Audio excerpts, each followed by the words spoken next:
Assalamualaikum warahmatullahi wabarakatuh. Pada pertemuan kali ini untuk mata pembelajaran simulasi dan komunikasi digital atau yang biasa kita kenal dengan nama SIMDIG, yaitu materinya adalah mengenai kelas maya. Apa sih sebenarnya kelas maya? Tujuan daripada pembelajaran kita adalah bahwa kita semua mengetahui apa sih sebenarnya kelas maya, kemudian jenis-jenis perangkat lunak apa yang biasa digunakan pada saat pembelajaran menggunakan kelas maya. Tentunya kita juga mungkin ada sebagian yang masih asing mengenai apa sih kelas maya gitu ya. Kemudian tujuannya buat apa, kemudian lagi namanya kok kelas maya gitu ya. Sangat mungkin tidak familiar di telinga kita mengenai apa itu kelas maya. Ya, kita akan bahas di pertemuan kali ini. Oke. Pemanfaatan kelas maya. Nah, kelas maya ini adalah kelas virtual yang dilaksanakan secara daring atau secara online. Nah, di tengah pandemi, kondisi yang sekarang masih pembelajaran dilakukan secara daring, maka kelas maya sangat bermanfaat sekali digunakan dalam hal proses belajar mengajar di sekolah. Yang tentunya saat ini kita masih belum bisa untuk melakukan proses belajar mengajar secara tatap muka, sehingga perlu adanya kelas maya. Maksudnya kelas maya artinya tempat kelasnya atau misalkan ruangannya itu tidak ada gitu ya. Kita tidak ditentukan dalam satu ruangan khusus, melainkan suatu ruangan secara virtual yang berada di cloud atau yang berada di internet. Jadi antara guru dan siswa tidak melakukan tatap muka secara langsung, melainkan tatap muka menggunakan video call atau tidak melakukan tatap muka sama sekali, hanya melalui chat atau melalui uraian materi-materi yang ada di video-video tutorial atau video-video materi yang sudah direkam oleh gurunya. Nah, manfaat dari kelas maya ini konektivitas. Aksesnya memang beraneka ragam gitu ya untuk kelas maya. Kemudian di samping dari konektivitas yang beraneka ragam, fleksibilitas juga ya. Jadi belajarnya dapat dilakukan di mana saja, kapan saja, sebenarnya tanpa ada batas ruang dan waktu. Sehingga ketika kita melakukan pembelajaran di kelas saklek ya, artinya saklek itu di jam pelajaran jam 7 sampai jam 9 itu pelajaran A. Nah, ketika kita belajar menggunakan kelas maya tentunya tidak seperti itu juga ya. Ketika pembelajaran jam 7 sampai jam 9 kita tetap dapat mengakses di jam 10, di jam 12 atau bahkan di malam hari atau bahkan di pagi harinya lagi. Nah, itu fleksibel ya, kapan saja dan di mana saja. Ya, tempatnya juga silakan. Kita sedang ada aktivitas lain di rumah misalkan, sedang bantu orang tua, sedang berada di perjalanan ataupun berada di kamar yang mungkin suasananya tidak seperti di sekolah, kita bisa mengakses pembelajaran. Nah, itu fleksibilitasan daripada kelas maya. Kemudian interaksi maksudnya adalah evaluasi belajar dapat dilaksanakan seketika dan mandiri.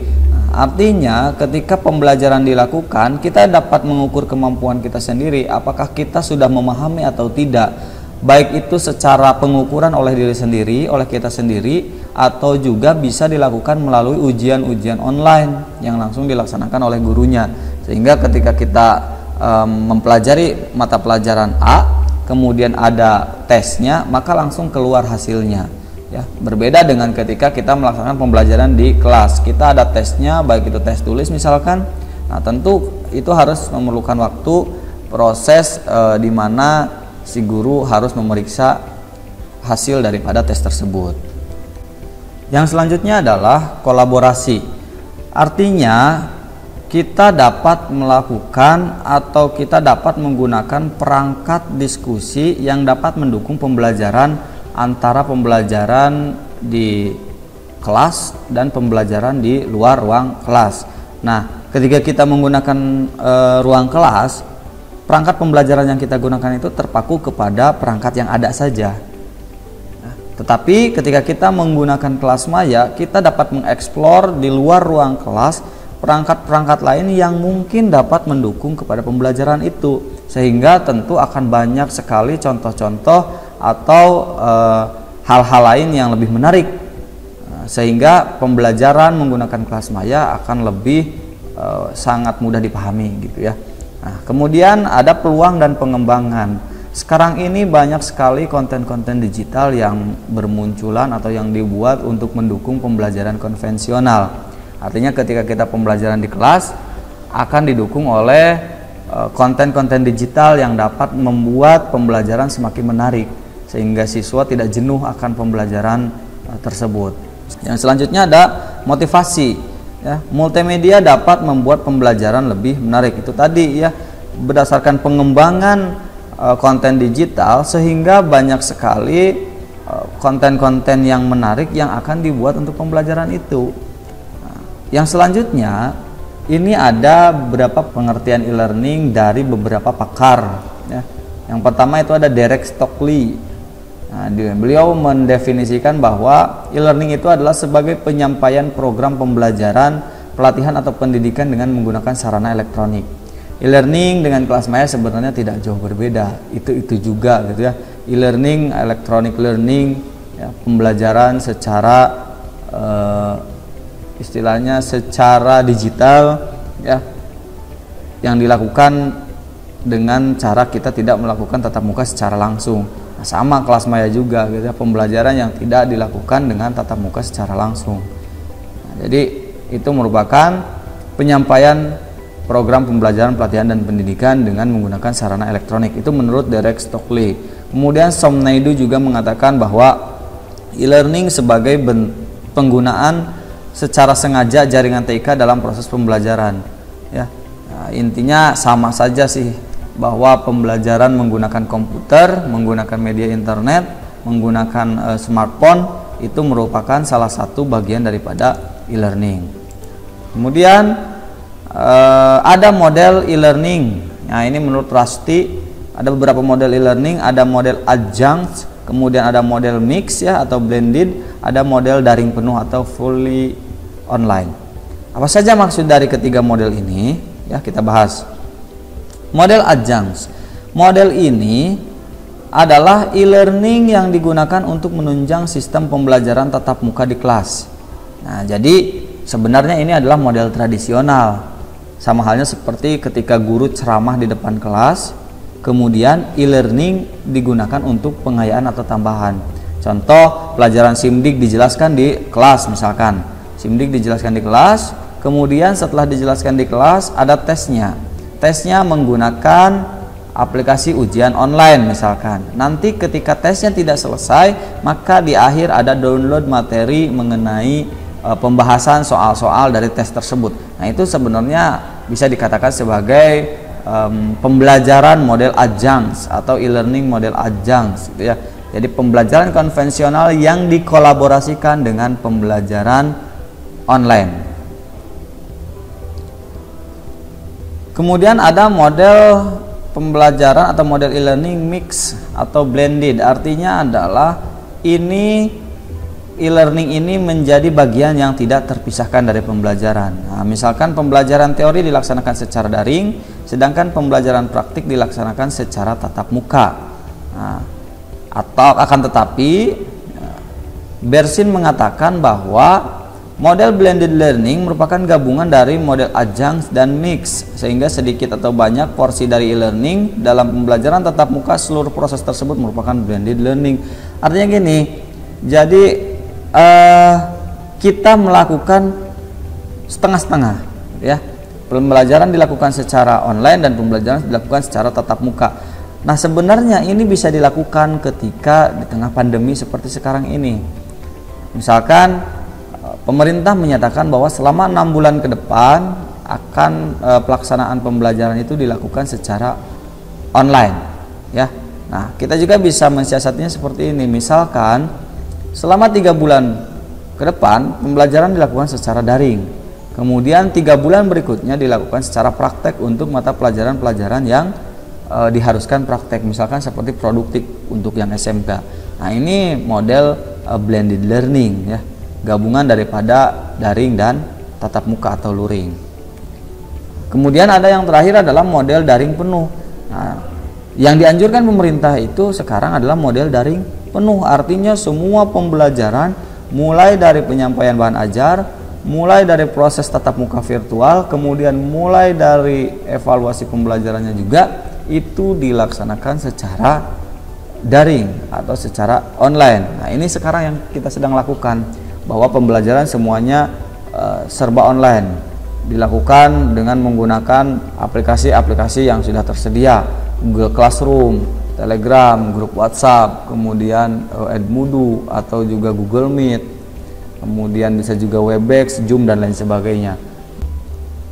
Sebenarnya fungsi e-learning itu untuk apa sebenarnya ya?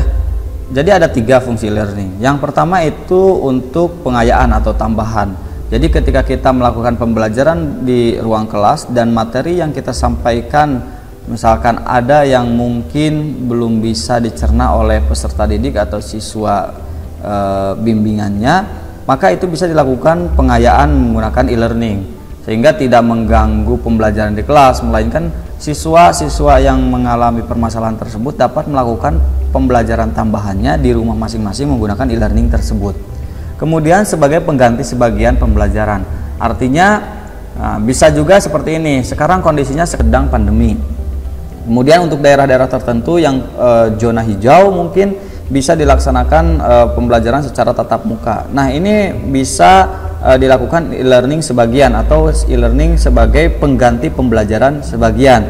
Nah, bisa juga misalkan sebagian tatap muka, sebagian di rumah daring. Kemudian fungsi learning yang ketiga itu adalah pengganti seluruh pembelajaran.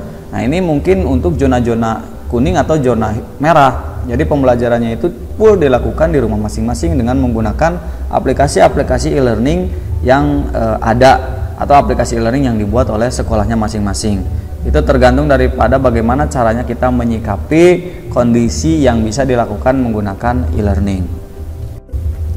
Oke, ini ada gambaran atau fungsi e-learning dalam pembelajaran tadi ya.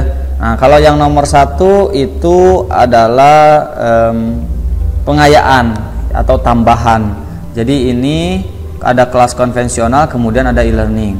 Kemudian kalau yang ini sebagian konvensional, sebagian e-learning. Kalau yang ini adalah full dari kelas konvensional, semuanya di e-learningkan gitu ya. Nah, itu gambaran atau fungsi dari e-learning dalam pembelajaran. Nah, kemudian komponen e-learningnya ada apa saja? Ada perangkat keras, tentunya ada komputer, laptop, netbook, tablet, dan mungkin sekarang itu smartphone. Kemudian softwarenya ada LMS, ada LCMS, ada SLN ya. Kemudian infrastrukturnya ada jaringan intranet maupun internet ya, lokal maupun jaringan secara keseluruhan. Kemudian ada konten pembelajarannya, kemudian ada bagaimana strategi dalam pemanfaatan e-learning untuk pembelajaran tersebut. Nah, ini gambaran komponennya. Jadi ini adalah contoh konvensional ya. Nah, hal ini bisa dilakukan dengan e-learning, yang penting ada kontennya, kemudian ada hardware-nya, ada strateginya, kemudian ada jaringannya, dan ada softwarenya.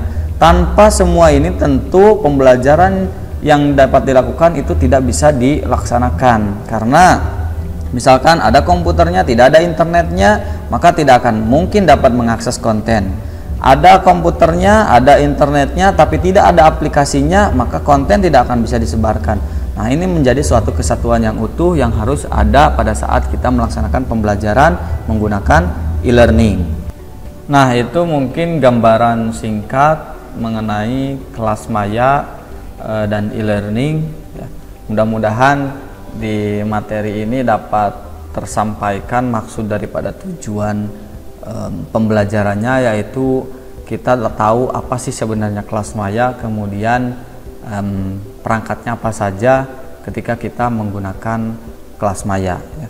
Mudah-mudahan video ini bermanfaat untuk kita semua, dan tetap berada di rumah untuk selalu jaga kesehatan ya, stay at home. Kemudian jangan lupa tetap belajar, karena pendidikan merupakan investasi paling penting di dalam kehidupan kita ya. Semoga pandemi ini segera berakhir dan kita bisa melaksanakan pembelajaran secara tatap muka. Oke, terima kasih. Assalamualaikum warahmatullahi wabarakatuh.